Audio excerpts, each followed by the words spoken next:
Hello everyone, আসসালামু আলাইকুম। Welcome back to my channel. আজ আপনাদেরকে তৈরি করে দেখাবো চাপটি পিঠা। চাপটি পিঠা তৈরি করা কিন্তু খুবই সহজ আর খেতেও খুবই মজা লাগে। একদম অল্প উপকরণ আর অল্প সময়ের মধ্যে চাপটি পিঠা তৈরি করা যায়। আজকে আপনাদের সাথে সেই রেসিপিটি শেয়ার করব। আশা করি আজকের রেসিপিটি আপনাদের কাছে ভালো লাগবে। চাপটি পিঠা তৈরি করার জন্য এখানে আমি 2 কাপ চাল ভিজিয়ে তারপর ব্লেন্ডার করে নিয়েছিলাম। এখন এর মধ্যে দিয়ে দিব 1 কাপ পেঁয়াজ কুচি, 2 টেবিল চামচ কাঁচামরিচ কুচি, 2 টেবিল চামচ ধনেপাতা কুচি, স্বাদ মতো লবণ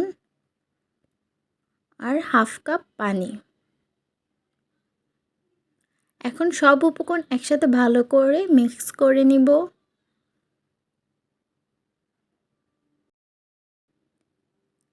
এই তো আমার মিক্স করা হয়ে গিয়েছে, আপনাদেরকে ঘনত্বটা দেখিয়ে দিচ্ছি। ব্যাটারের ঘনত্বটা ঠিক এরকমই হবে। এখন চাপটি পিঠা তৈরি করার জন্য একটি ফ্রাই প্যানে আমি তেল ব্রাশ করে নিয়েছি। এর মধ্যে এখন পরিমাণ মতো ব্যাটার দিয়ে দিব। এরপর চামচের সাহায্যে চারপাশে ব্যাটারটাকে ছড়িয়ে দিব। এরপর ঢাকনা দিয়ে ঢেকে রান্না করে নিব 1 মিনিটের জন্য। এরপর ঢাকনা উঠিয়ে অপর পিঠে উল্টে দিব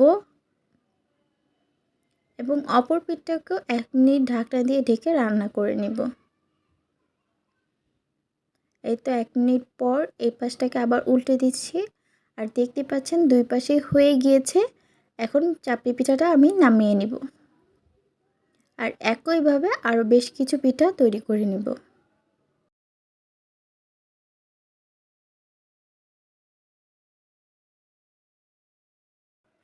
এই তো আমি একইভাবে অনেকগুলো পিঠা তৈরি করে নিয়েছি আর এই পিঠা বানানো কিন্তু খুবই সহজ।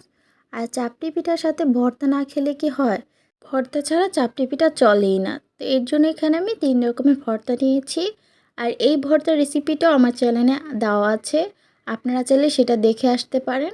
আশা করি আজকের এই সহজ রেসিপিটি আপনাদের কাছে ভালো লেগেছে। যদি আমার ভিডিওটি ভালো লেগে থাকে তাহলে লাইক, কমেন্ট অ্যান্ড শেয়ার করবেন এবং আমার চ্যানেলটিকে সাবস্ক্রাইব করে দিবেন। আমার ফেসবুক পেজটিকেও ফলো করে দিবেন। দেখা হবে নতুন কোনো ভিডিওতে। ততক্ষণ ভালো থাকুন, সুস্থ থাকুন। আল্লাহ হাফেজ।